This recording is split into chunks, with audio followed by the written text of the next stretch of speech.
빌라델비아는 BC 2세기에 버가모 왕조의 왕과 그의 동생이 세운 도시입니다. 그들은 유메네스 2세와 아타루스 필라델푸스입니다.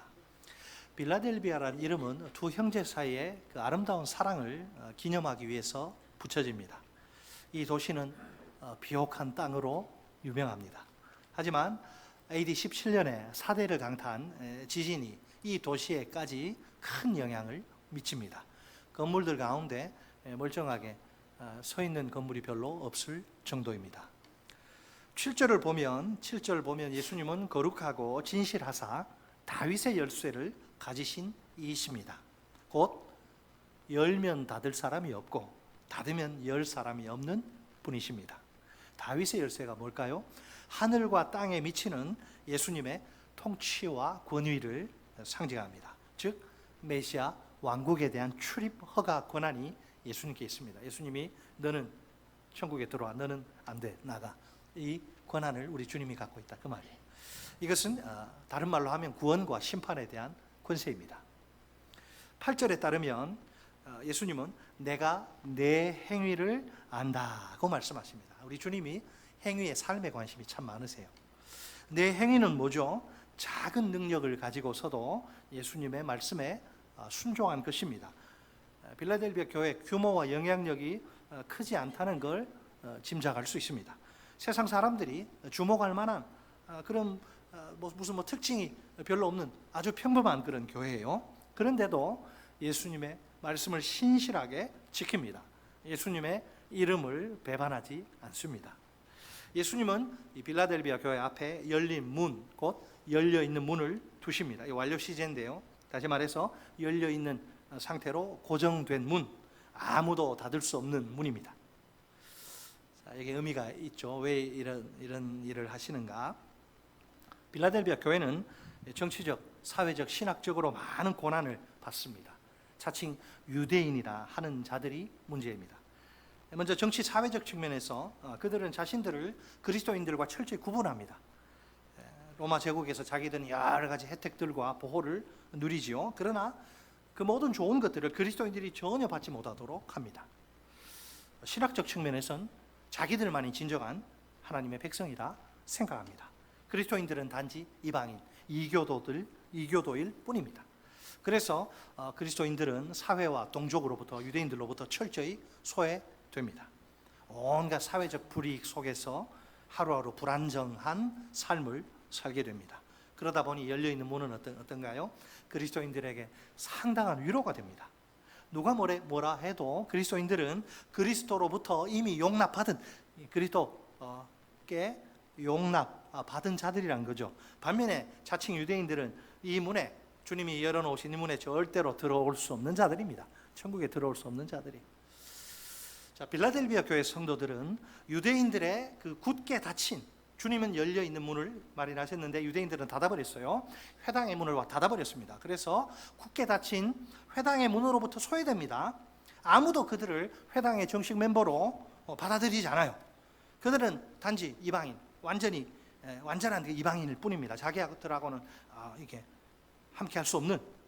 반면에 사실은 그 이방인들 취급을 하지만 사실 우리 주님이 볼 때는 그들은 어떤 존재예요?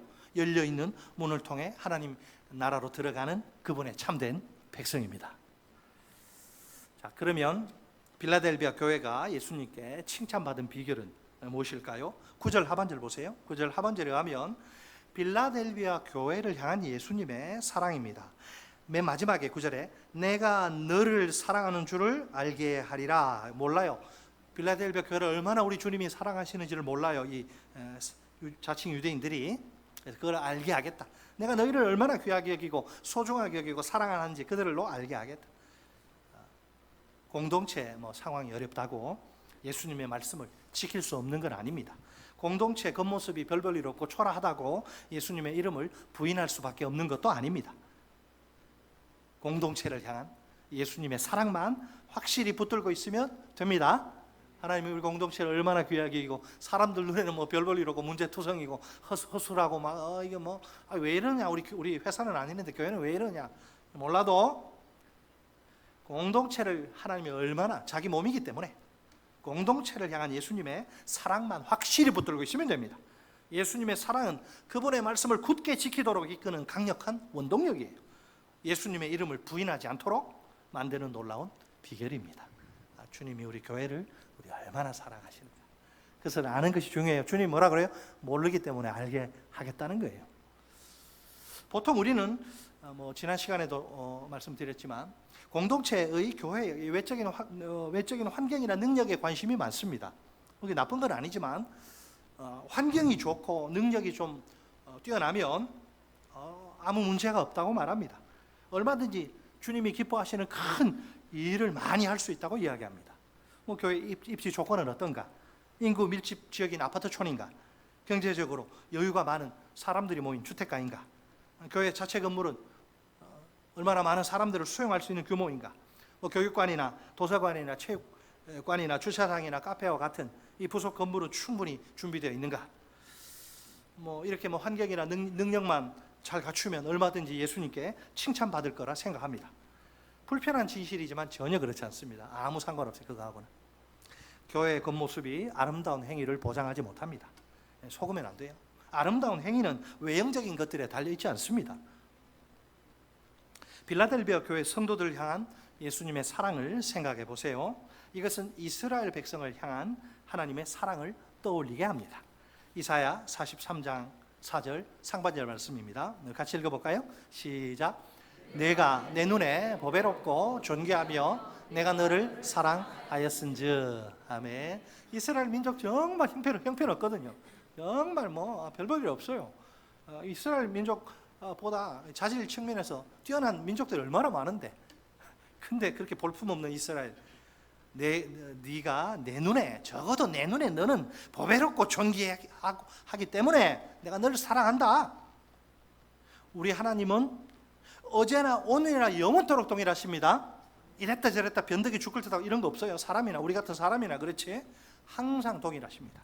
이스라엘 백성을 사랑하신 하나님이시죠. 그 하나님은 똑같은 사랑으로 빌라델비아 교회를 사랑하십니다. 빌라델비아 교회를 사랑하신 주님은 동일한 사랑으로 우리까지 사랑하십니다. 자기 백성을 향한 하나님의 이 사랑이 얼마나 위대한가요? 세상은 몰라요. 놀랍게도 그 사랑은 하나님을 향한 우리의 사랑을 낳습니다. 당연히 예수님의 사랑을 받은 자는 반드시 예수님을 사랑하게 됩니다. 예수님을 사랑하는 자는 틀림없이 예수님의 말씀에 순종하게 되어 있습니다. 제 말이 아니에요. 주님의 약속이에요. 요한복음 14장 21절에서 예수님이 이렇게 말씀하십니다. 같이 읽습니다. 시작. 나의 계명을 지키는 자라야 나를 사랑하는 자니 나를 사랑하는 자는 내 아버지께 사랑을 받을 것이요 나도 그를 사랑하여 그에게 나를 나타내리라. 아멘. 야, 이게 더블로 수지 맞는 거예요. 우리가 주님의 계명을 순종하면 하나님이, 야, 네가 정말 나를 사랑하는구나. 하나님이 우리를 사랑해 주시고 예수님도 우리 아버지뿐만 아니라 나도 늘 사랑한다 이렇게 해주는, 더블로 그냥 축복을 받는 거예요. 하나님이 나를 사랑한지 모르겠다, 그런 말 하면 안 돼요. 내가 얼마나 말씀대로 살려고 몸부림치나 100%는 없지만 내 중심이 얼마나 말씀대로 살려고 하나, 그걸 보면 내가 그렇게 애쓰면 하나님이 이뻐서 어쩔 줄 모르신다니까요. 믿으시죠? 그러니까 하나님께는 아무 문제가 없어요. 보통 보면 우리가 문제예요. 오늘 우리 한국 교회는 이 빌라델비아 교회와 비교하면 어떤가요? 핍박이나 박해, 우리 종교의 자유가 있잖아요. 우리 대한민국은 거의 핍박, 박해 이런 거 찾아보기 어렵습니다. 성도들 대부분 굉장히 아주 자유롭게 신앙생활을 하는 중입니다. 게다가 능력도 많아요. 1세기 빌라델비아 교회에 비하면 우리는요, 규모로 볼 때 엄청난 크게 교회들 도시마다 다 있습니다. 한국 교회는 세상 앞에 결코 초라하지 않아요. 오히려 권력과 결탁해서 문제를 일으키지. 정교 분리의 원칙도 무시하고, 모르면 용감한 거예요. 정치, 종교는 분리입니다. 그렇다면 자, 한국 교회가 빌라델비아 교회는 그냥 외형적으로 보면 비교할 수가 없죠. 그러면 자, 예수님께 칭찬받을 만한 그 신앙의 내용은 있나요? 과연 성도들 그리스도인다운 삶이 있나요? 이걸 이제 물어봐야죠. 한국 사회에 대형 비리 사건이 터질 때마다 목사들은요 아주 그냥 입이 바삭바삭 타고 우리 교인이 저중에 있나? 긴장하지 않을 수 없습니다. 많은 경우 교회 직분자들이 연관되어 있어요. 대검찰청의 포토라인 팡팡 터지는 카메라, 그 수치스러운 카메라 플래시 받고 그런 모습 보면 어떤 교계 언론에선 이렇게 아주 자조적인 탄식을 내뱉습니다.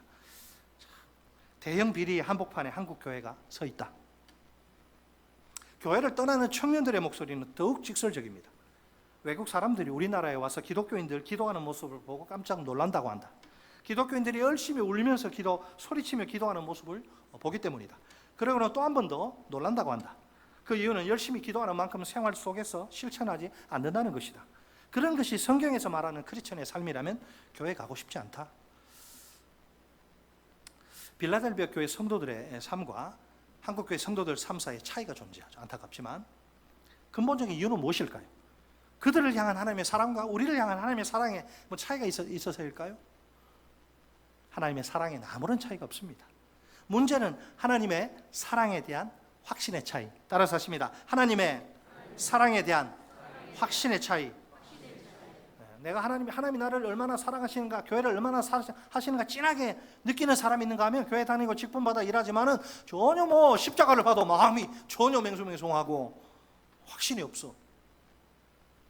자, 현재 나는 성령님이 여러분에게 질문하십니다. 이 시간 목사인 저를 통해 현재 나는 얼마나 하나님의 사랑을 뼈저리게 느끼고 있나요?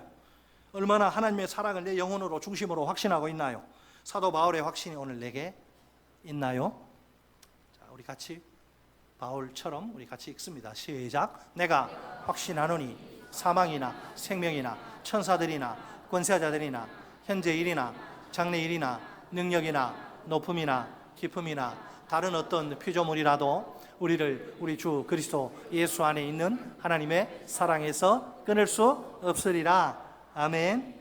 자, 솔직히 우리 확신의 근거는 기록된 하나님의 말씀, 오늘도 이 말씀을 통해 우리에게 말씀하시는 이 말씀 성경이에요. 성경에 근거를 두고 있다. 우리가 왜 하나님의 사랑을 확신할 수 있는가? 먼저 로마서 5장 8절 말씀입니다.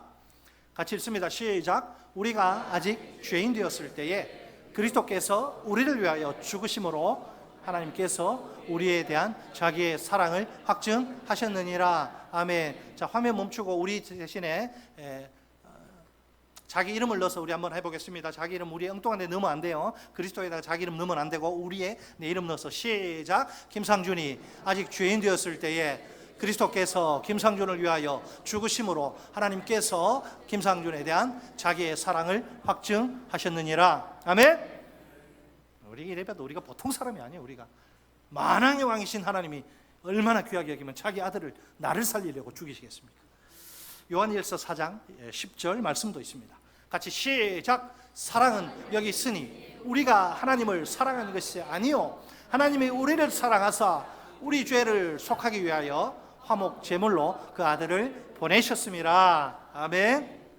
성경은 뭐 시간 관계상 대표적인 두 개 말씀드렸는데 하나님의 사랑에 대한 수많은 증거로 아주 그냥 넘쳐납니다. 이 성경에 다 기록할 수가 없어요. 하나님의 사랑. 그 모든 증거가 가리키는 것은 딱 하나, 예수 그리스도의 십자가입니다. 자기 아들을 죽이시면서까지 나를 사랑하신 그 놀라운 하나님의 사랑입니다. 더 이상 다른 무슨 증거가 필요할까요? 하나님의 아들이 나를 위해 죽었는데 하나님의 사랑의 증거가 더 필요하다고요? 필요 있어요? 없어요? 필요 없어요.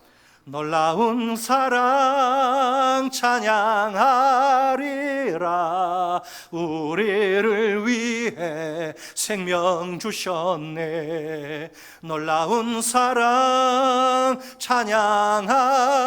찬양하리라. 십자가의 그 능력.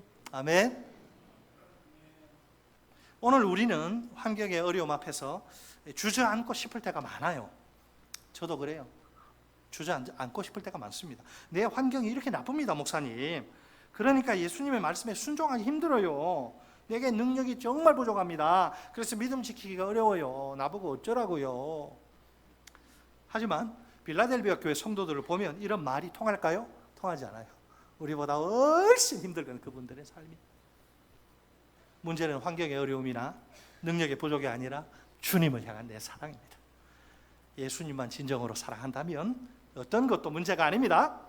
어떤 열악한 상황 속에서도 예수님의 말씀에 순종할 수 있습니다. 아무리 능력이 보잘것 없어도 초라해도 믿음을 지킬 수 있습니다. 예수님께 칭찬받을 만한 아름다운 행위를 그분께 올려드릴 수 있습니다. 예수님은 빌라델비아 교회의 아름다운 행위를 칭찬하십니다. 야단 안 맞아요. 이 교회는 거기서 한 걸음 더 나아가십니다. 또 다른 카드, 우리가 이렇게 칭찬하면 뭘 줍니까? 선물 주잖아요. 주님도 마찬가지예요. 또 다른 보상, 이 두 가지 행동을 꺼내십니다. 첫째는 빌라델비아 교회 대적자들에 대한 행동, 그냥 내버려 두지 않습니다. 교회를 어지럽히고 교회를 성도들을 공격하는 대적들. 둘째는 빌라델비아 교회에 대한 행동, 대적자들과 교회를 구별해서 이렇게 하셔요. 자, 9절에 가면 빌라델비아 교회 대적자들을 주님이 뭐라고 말씀하십니까? 사탄의 회당이라. 자, 이것은 적대적인 유대인들 향한 강력한 고발이죠. 소름 끼치는 고발. 그들은 자칭 유대인, 혈통적으로 아브라함의 자손 맞아요.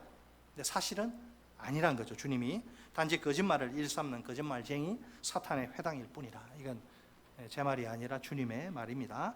주님이 이제 서기관과 바리새인들, 그 예수님 꼬투리 잡고 뭐 걸려 넘어질 거 없나 항상 눈에 불을 켜고 그래서 예수님 공격했던 그 서기관과 바리새인들 향해 이렇게 말씀하시죠.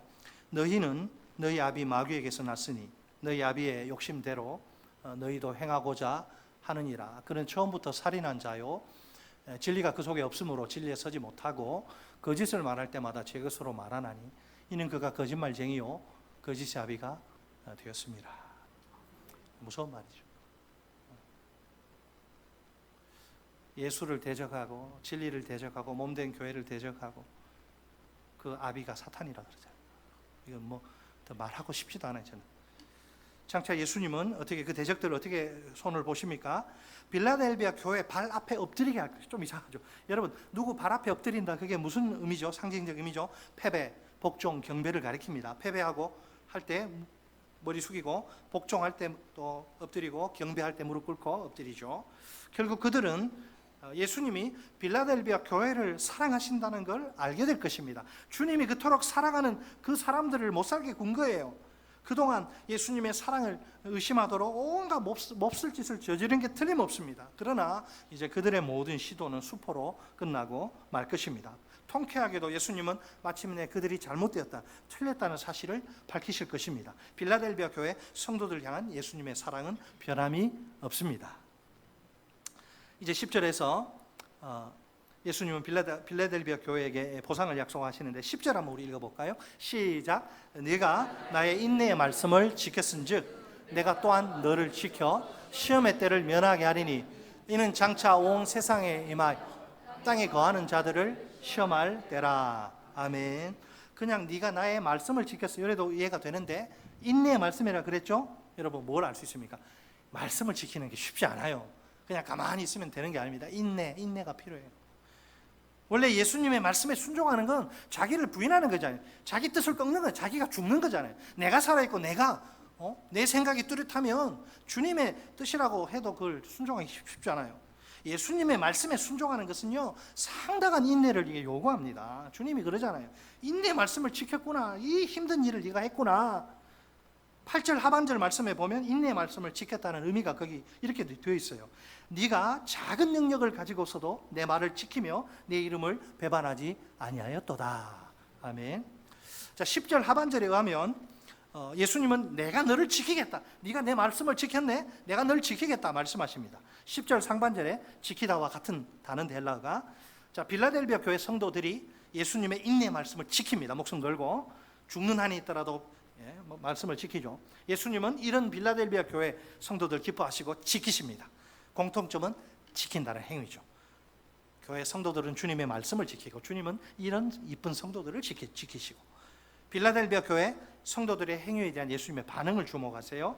한마디로 그들의 신실한 행위와 주님의 신실한 반응, 신실한 행위와 신실한 반응이 이렇게 아름답게 만납니다. 예수님이 그들을 지키시겠다는 무슨 뜻인가요? 시험의 때로부터 그들을 지켜주시겠다는 말이죠. 시험의 때로부터, 시험의 때가 올 텐데 그때 너희들 내가 지켜줄 거야.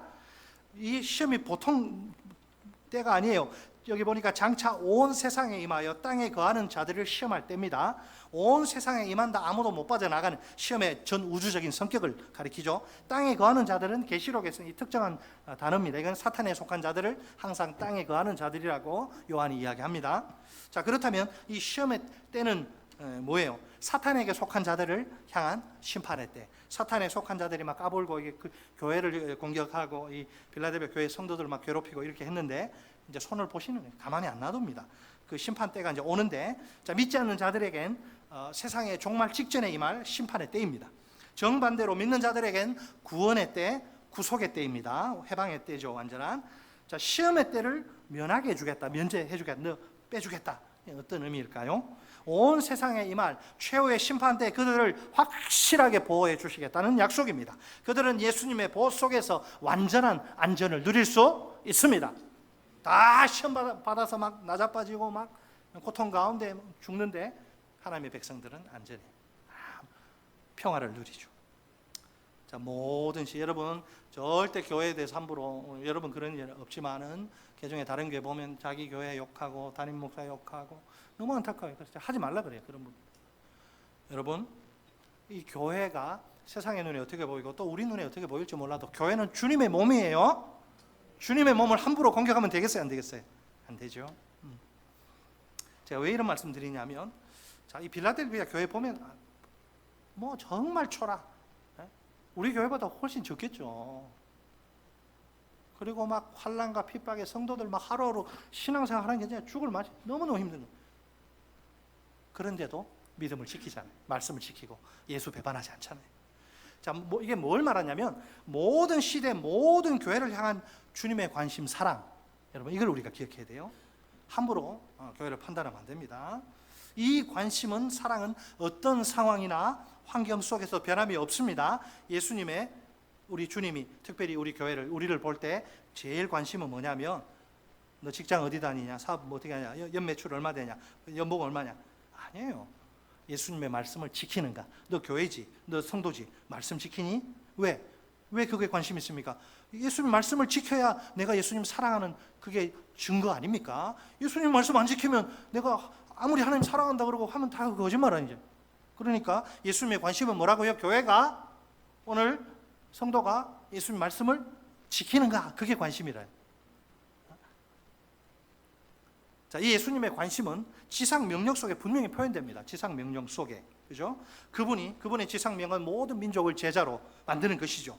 제자들은 예수님을 모르는 자들이 있는 곳이면 어디든 가야 합니다. 문 열어놓고 가만히 기다리고 그거 아닙니다. 찾아가야 돼요. 그들에게 아버지와 아들과 성령의 이름으로 세례를 베풀어야 합니다. 예수님이 제자들에게 분부하신 모든 것을 가르쳐 지키게 해야 합니다. 여러분, 이 세상에 완성형 인간은 없습니다. 예? 뭐 목사가 뭐 이제 다 배웠습니까? 계속 공부해야 돼요. 멈추는 순간 퇴보하는 겁니다. 여기 우리 뭐 중직자도 마찬가지예요. 다 됐다, 천만에 이제 시작이에요. 러닝 마인드가 항상 있어야 돼. 항상 배우는, 나는 부족하다. 자, 11절 상반절 보세요. 11절 상반절을 보면 또 놀랍게도 이제 그 뒤에 권면의 말씀이 나오는데 권면 앞에 한 가지 약속이 주어집니다. 뭐라고 합니까? 11절에 내가 뭐한다? 속히 오리니, 내가 속히 가리니. 우리 입장에서는 오시는 거고 주님 입장에서는 가시는 거죠. 내가 속히 오리니. 계시록 22장에 보면 똑같은 구절이 세 번이나 연거푸 나오는데 7절 상반절과 12절 상반절입니다. 어떻게 나오냐면 보라 내가 속히 오리니, 보라가 붙어 두 번 나오고요. 20절 상반절입니다. 자, 그것도 좀 부족해가지고 내가 진실로 속히 오리라. 이거 잘 우리가 받아야 됩니다. 여러분 믿습니까? 주님이 진실로 속히 오시겠대요. 맞이할 준비하고 살고 계세요. 자, 재림, 이거 약속이죠. 약속대로 재림에 대한 마태의 예언 봅시다. 마태의 예언은 무엇인가요? 예수님이 아버지의 영광으로 그 천사들과 함께 오실 겁니다. 가견적 재림, 우리 눈으로 볼 수 있습니다. 그때 각 사람이 행한 대로 갚으실 것입니다. 심판하고 혹은 상급 주고. 자, 마가의 예언은 또 무엇인가요? 마가는 보니까 그때 인자가 이제 구름을 타고 비행기 타고 오는 게 아니고 에어포스 원 이런 거 아니고 인자가 구름을 타고 큰 권능과 영광으로 오실 것이다. 그것을 사람들이 두 눈으로 보게 될, 믿는 자나 믿지 않는 자 다 보게 될 것이다. 그렇게 말씀하고요. 누가의 예언은 또 무엇인가요? 누가는 또 똑같죠. 그때 인자가 구름을 타고 능력과 큰 영광으로 오실 것입니다. 사람들이 그 모습을 똑똑히 보게 될 것입니다. 자, 마지막으로 사도 바울의 예언은 무엇인가요? 주님이 호령과 천사장의 소리, 빵빠라빵 빵빵빵 엄청난 소리와 하나님의 나팔 소리로 친히 하늘에서 강림하실 것입니다. 여러분, 예수의 재림을 믿습니까? 예수가 오셔서 심판과 구원을 행하실 것 믿습니까? 이거 안 믿으면 기독교 아니죠. 예수님은 반드시 속히 다시 오십니다. 오심의 목적은 최후의 심판을 위해서입니다. 심판의 결과 참된 신자는 영원한 천국으로 들어갈 것입니다. 반면에 불신자는 영원한 지옥으로 떨어질 것입니다. 그때 눈부시도록 찬란한 영광의 하나님 나라 퍼펙트 월드가 마침내 완성될 것입니다. 우리는 그 나라에서 주님과 함께 영생 복락을 누리게 될 것입니다. 자, 왜 예수님이 권면을 하시기 전에 재림을 언급하실까요? 지금 사탄의 무리가 교회를 무너뜨리기 위해 온갖 핍박과 방해로 공격을 하잖아요. 교회는 능력이 거의 없어서 굉장히 연약한 상태, 지쳐있는 상태. 만약 힘든 신앙의 싸움이 그냥 온열의 엿가락 늘어지듯이 무한정 지속된다면 어떨까요? 끝까지 신앙을 지킬 수 있을지 아무도 장담할 수 없습니다. 그래서 예수님은 그들에게 아니다, 너 이거 끝이 있다, 지나가는 거야. 이거 재림의 소망을 이야기하시는 거예요. 신앙의 싸움이 언제까지나 무한정 계속되는 게 아니란 말입니다. 그 기간은 예수님이 오시기 직전까지 예수님 오셔서 다 끝내는 거예요. 그런데 예수님은 틀림없이 약속대로 속히 곧 다시 오십니다. 자, 예수님은 오십니다. 이거 부족해서 따라서 하십니다. 예수님은 틀림없이 약속대로 속히 곧 다시 오십니다. 할렐루야. 때가 얼마 남지 않았습니다. 미전도 종족이 숫자가요, 여러분 정신 우리 바짝 차려야 돼요. 미전도 종족의 숫자가 갈수록 줄어드는데 이게 10년마다 80년대, 90년대, 2000년대 이게 속도가 달라요. 미전도 종족 생각보다 이제 많이 안 남았습니다. 모든 민족에게 복음이 전파되면, 불신자가 구원받는 수가 차면, 순교자가 수가 차면 주님 오신다 그랬거든요. 때가 얼마 남지 않았으니까 조금만 더 우리 인내하면 됩니다. 우리 예수님의 오시면은 항상 속히의 특징이 있어요.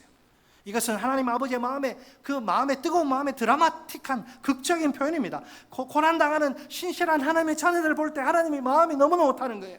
그래서 내가 빨리 갈게. 너희들 힘들지, 고통스럽지, 내가 빨리 갈게. 조금만 참아라.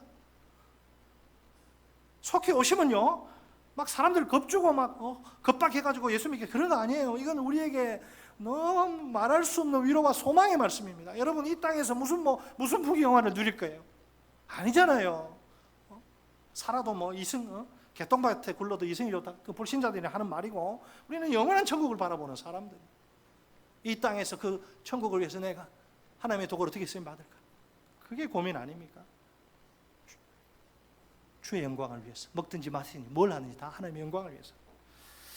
자, 11절 하반절은 재림의 때까지 뭐 해야 되는가? 우리 할 일이 있습니다.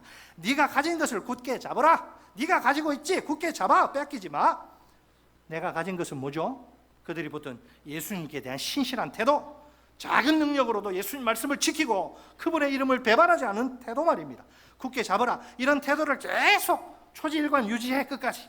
그래야 아무나 네 영광과 승리의 상징인 면류관을 빼앗지 못하게 될 거야.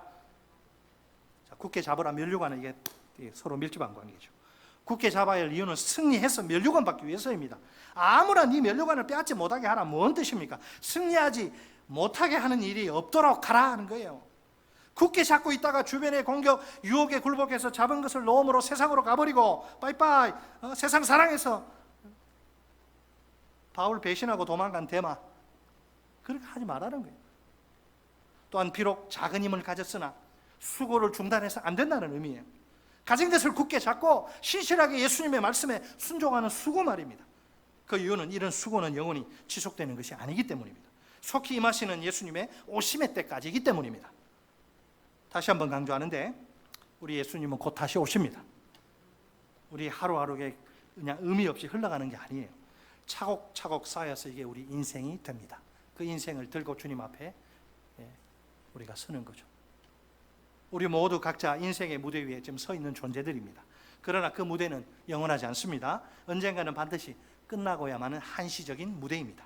관객이 다 떠난 후 조명 꺼지고 막 내려지고, 그때 허탈감에 치를 떨며 무대를 내려와야 할까요? 아니면 자신의 역할을 잘 마치고 감사하며 내려와야 할까요? 엉뚱한 것을 잡으려고 몸부림치지 맙시다.